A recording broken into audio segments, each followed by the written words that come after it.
Paris-Saclay TV fait sa rentrée. Bienvenue, ravi de vous retrouver pour cette nouvelle saison. La Covid-19 a bouleversé notre quotidien, mais l'université Paris-Saclay résiste et se classe même au 14e rang du prestigieux classement des universités de Shanghai. Une première remarquée. Le campus, vous le savez, c'est 3 universités, 4 grandes écoles, une dernière arrivée, l'ENS, l'École normale supérieure. Nous avons rencontré son président, Pierre-Paul Zaliot. Télécom Paris fait aussi partie des petits nouveaux. C'est une grande école d'ingénieurs. Son directeur, Nicolas Glady, nous a reçus dans son tout nouveau bâtiment. Entretien à suivre. Cette pandémie a remis la transition énergétique au cœur de nos préoccupations. Le territoire Paris sur la mobilité électrique. VDCOM se met en ordre de bataille. Nous allons vous expliquer comment. Paris-Saclay vous propose aussi un site internet pour manger local. Enfin, je vous propose une visite artistique. Alors vous allez découvrir des œuvres d'hier, mais aussi des œuvres d'aujourd'hui. Vous verrez ce reportage dans quelques minutes. Et enfin, notre agenda, eh bien, c'est à la fin de cette émission.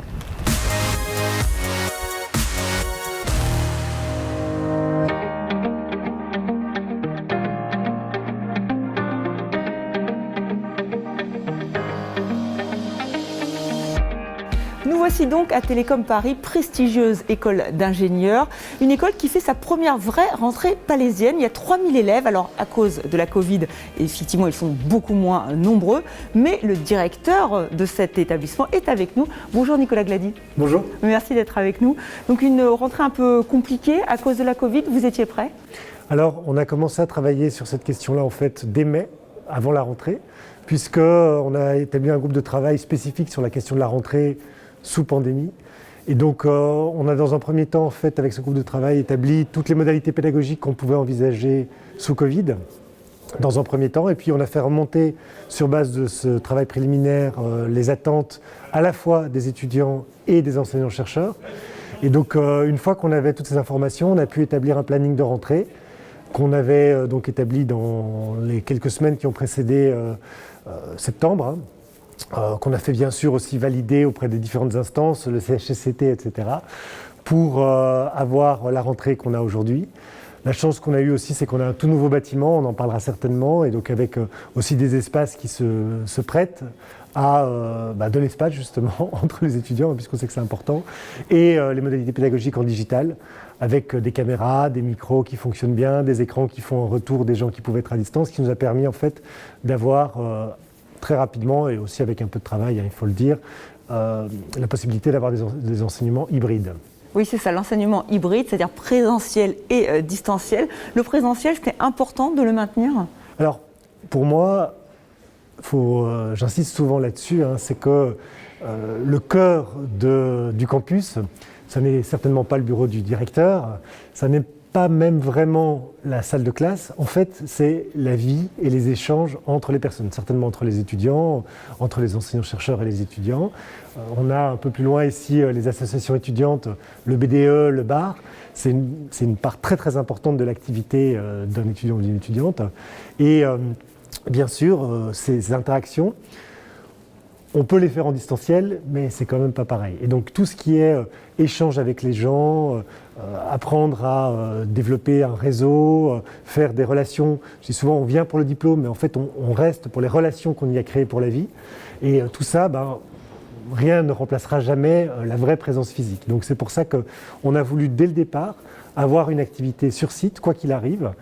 On a établi des priorités. Bien sûr, il y a tout ce qui est évaluation, doit être faite sur site.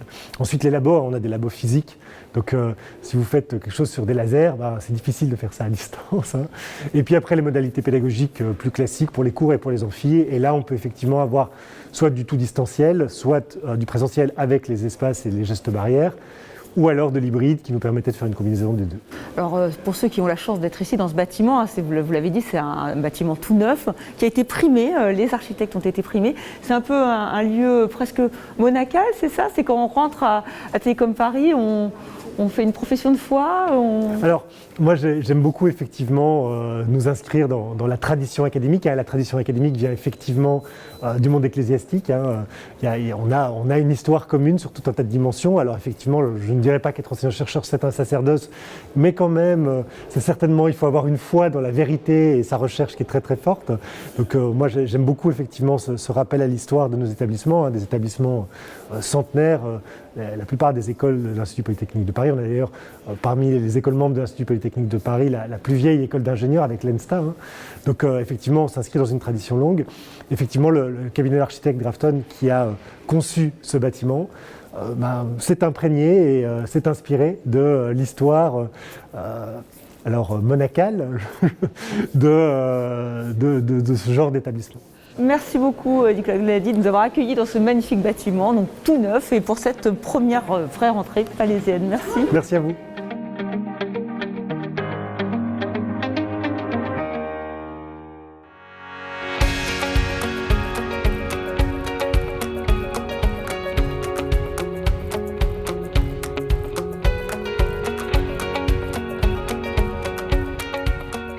C'est une institution, une de plus, qui s'installe sur votre territoire. L'ENS, l'École normale supérieure, fait sa rentrée dans ce bâtiment flambant neuf, signé Renzo Piano. Et c'est son président qui nous accueille. Merci beaucoup.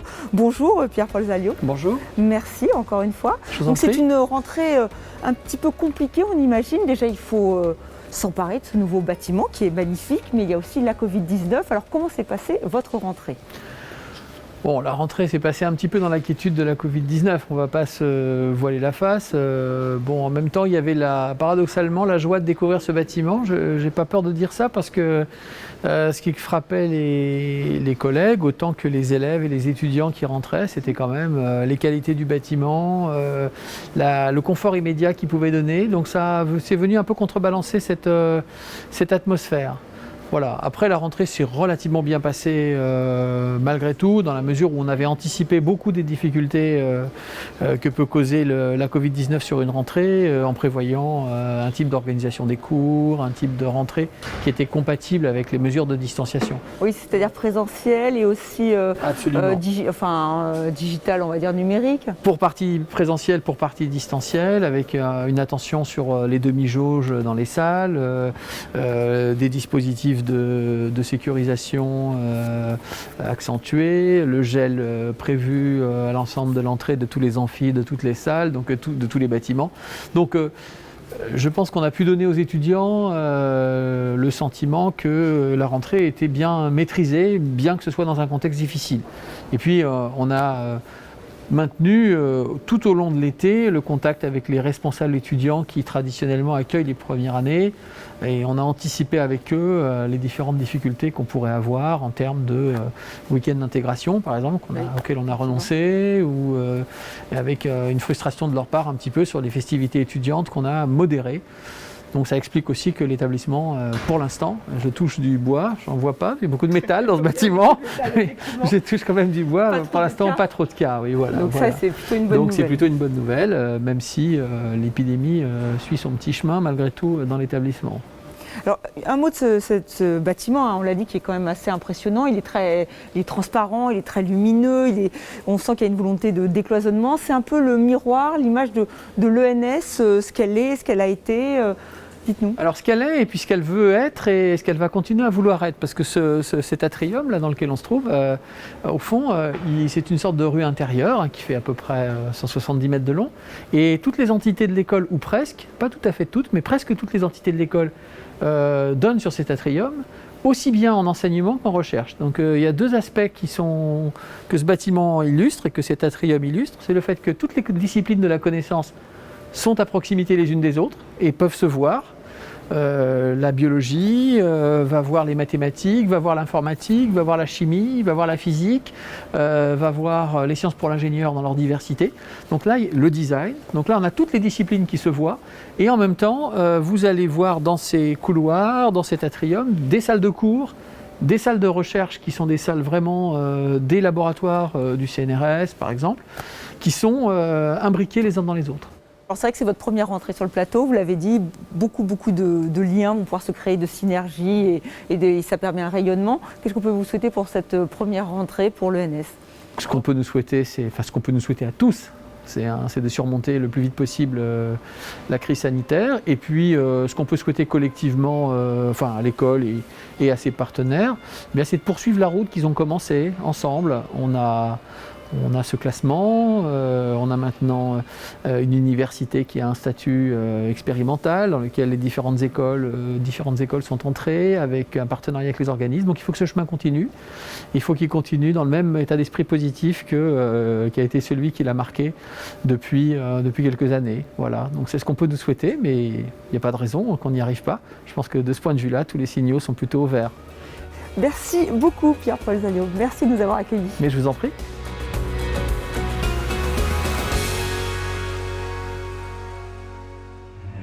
Je vous le disais dans le sommaire, la pandémie nous a rappelé l'importance de la transition énergétique, une problématique qui est très ancrée sur votre territoire, avec déjà le développement de transports moins gourmands en énergie, comme les véhicules électriques.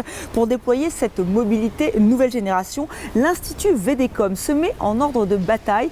Écoutez les explications de son directeur général, Philippe Watteau. Aujourd'hui, c'était une grande journée pour un projet extrêmement important au niveau de la recharge électrique en France, puisque tout un ensemble d'acteurs de différents niveaux, acteurs industriels, acteurs de recherche et d'innovation, et aussi représentants des citoyens, se sont réunis pour lancer un grand projet de bornes de recharge nouvelle génération. Il y a de plus en plus de véhicules électriques qui sont vendus, qui circulent, mais il y a toujours un sujet extrêmement important autour des bornes de recharge. Et c'est tous ensemble, territoires, industriels et usagers, que nous allons adresser les problématiques concrètes, opérationnelles des bornes de recharge. Et il est important de synthétiser et de rassembler dans une même vision, un même point de vue, les contraintes et puis les opportunités d'une nouvelle borne de recharge nouvelle génération. Et l'intérêt, c'est vraiment d'avoir un projet commun et non pas d'avoir une multiplicité de tarifs, une multiplicité de normes techniques, une multiplicité de types d'usage, une multiplicité d'acteurs qui vont fournir l'électricité. Il faut avoir, oui, de multiples acteurs, mais par contre, il y aura une solution interopérable pour les usagers, pour que ce soit vraiment pratique pour ceux qui possèdent un véhicule électrique, de pouvoir le recharger indépendamment de qui fournit l'électricité à la borne, de qui fabrique la borne, et également de quel opérateur ils ont choisi pour payer la facture de leur plein électrique. Très concrètement, vous avez une norme qui s'appelle la norme 1518 et l'enjeu, c'est vraiment de tirer maximum bénéfice de cette norme 1518, notamment en fait avec deux bénéfices opérationnels concrets, qui est le plug and charge facilité pour l'utilisateur, donc il arrive avec son véhicule et la borne reconnaît automatiquement le véhicule électrique, le prestataire de service, auquel l'usager a pris un contrat pour sa recharge électrique. Donc ça, c'est le plug and charge. Et vous avez un deuxième bénéfice qu'apporte la norme 1518, qui est la charge bidirectionnelle. Alors derrière ce mot un petit peu compliqué, c'est la borne peut charger le véhicule, ça c'est ce qu'on attend en tant que service, mais aussi si le véhicule est bien chargé, il peut aussi délester le réseau ou envoyer de l'électricité de sa batterie pleine vers le réseau si le réseau électrique a besoin d'électricité. Donc c'est ça le sens bidirectionnel où le véhicule électrique est intégré dans l'équilibrage général du réseau électrique. Ces résultats-là, le smart charging, la charge bidirectionnelle, ce sera opérationnel d'ici 36 mois. Il y a des étapes intermédiaires et notamment une étape importante pour l'usager, c'est la possibilité de programmer à l'avance, grâce à ce nouveau service, les moments où il va pouvoir bénéficier au maximum des effets du réseau vis-à-vis de la borne électrique. Le plateau de Paris-Saclay, c'est un pont ouvert aux portes de Paris, des terrains agricoles, des fermes et donc la chance de pouvoir manger local. Mais encore faut-il connaître les adresses. Le PAPS a mis en place un site pour pouvoir manger local. C'est moins cher, c'est écolo, c'est délicieux. Alors sans plus attendre, découvrez cette nouvelle plateforme. L'EPA Paris-Saclay porte une initiative de plateforme de valorisation des exploitations agricoles qui s'appelle donc Manger local à Paris-Saclay et qui a pour objectif en fait de mettre en lien les agriculteurs, les points de vente et les consommateurs du territoire que sont à la fois les habitants, les salariés et également les étudiants du territoire. Le site Manger local à Paris-Saclay vise également donc, à créer des liens entre les espaces urbains et les espaces agricoles du territoire au travers de la découverte de l'agriculture du plateau et également des lieux de consommation de ces produits agricoles. Cette plateforme Manger local à Paris-Saclay est notamment financée par le ministère de la Transition écologique au travers du dispositif Territoire à énergie positive pour la croissance verte. On a la chance sur le plateau de Saclay et autour d'avoir une vingtaine de fermes qui produisent encore une diversité de produits locaux. On a du pain, des fruits, des légumes, des produits laitiers. Et une partie des terres agricoles sont protégées par la zone de protection naturelle agricole et forestière. L'idée de ce site internet, c'est de pouvoir faire profiter à tout le monde de ces délicieux produits locaux qu'on a sur le territoire. L'objectif du site, c'est de rendre facile la consommation locale et de vous donner toutes les infos pratiques pour accéder aux produits locaux, savoir où ils sont produits, dans quelle ferme, qu'est-ce qui est produit sur le territoire et aussi où est-ce que vous pouvez les trouver. Donc ce sera simple de trouver les différents points de vente et les différents modes d'achat de produits locaux sur ce site. L'idée du site, c'est aussi de mieux faire comprendre les métiers des agriculteurs du plateau de Saclay et de vous plonger dans l'univers agricole du territoire avec notamment des belles vidéos, des belles photos et des citations des agriculteurs, des explications sur leur travail au quotidien. Bonjour, donc bienvenue au garde-manger à la ferme de Romainville. Avec mon mari Jonas, on a décidé de diversifier l'activité de la ferme et d'ouvrir une boutique ici en rénovant une belle grange et donc de proposer en fait que des produits fermiers en circuit court. Qui dit circuit court, c'est vraiment du direct producteur et produits fermiers parce que tout est transformé donc, chez les agriculteurs, il n'y a vraiment pas d'intermédiaire. Et l'idée, c'était de proposer déjà nos produits à nous. Donc nous, on a de la farine de la ferme, de l'huile de colza, des lentilles vertes et du miel. Et de travailler en direct avec d'autres producteurs pour les fruits et légumes, la viande, le fromage, la charcuterie, enfin voilà, plein de bonnes choses pour en fait remplir un panier hebdomadaire. Voilà pour les nourritures terrestres, mais votre territoire, c'est aussi tout un patrimoine culturel, des œuvres collectionnées depuis plus de 40 ans par l'Université Paris-Saclay, mais aussi des créations contemporaines. Le street art se développe, vous avez certainement admiré ces fresques un peu partout sur le territoire. Visite guidée avec Patrice Godard, responsable de la valorisation de ce patrimoine culturel.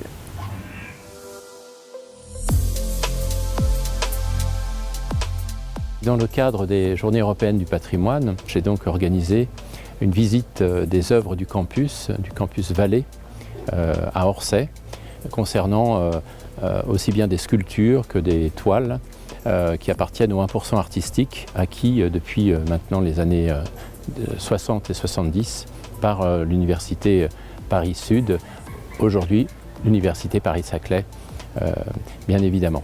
Et donc j'étais accompagné pour ce faire par un professeur honoraire de géologie qui expliquait la nature des matériaux utilisés pour la conception des sculptures, et puis par un street artiste, parce que cette visite aussi concernait le street art que nous développons de manière assidue sur le campus Vallée, à savoir nous avons maintenant 8 œuvres qui sont relatives au street art, et donc cette personne a pu nous expliquer aussi la technique empruntée pour réaliser ces œuvres monumentales. Dans le cadre du 1% artistique, de nouveaux bâtiments voient le jour en ce qui concerne l'Université Paris-Saclay, et donc il est intéressant d'essayer de développer la création d'œuvres du 1% artistique dans ce cadre très précis.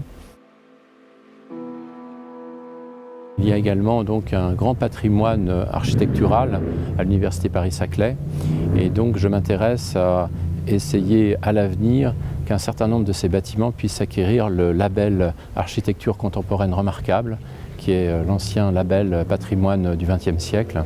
Ce label valoriserait un certain nombre de bâtiments et donc un travail va être effectué dans ce sens également.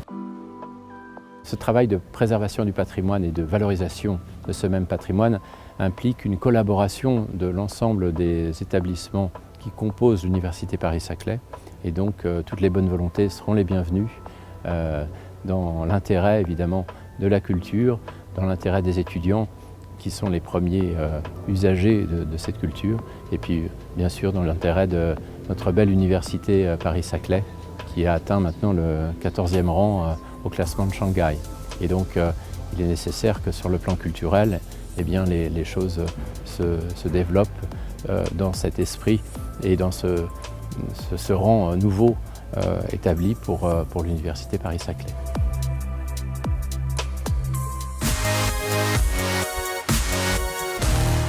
Et maintenant, notre agenda. La fête de la science, c'est tout le mois d'octobre avec plus d'une soixantaine de rendez-vous qui vous attendent dans 15 communes de l'agglomération Paris-Saclay.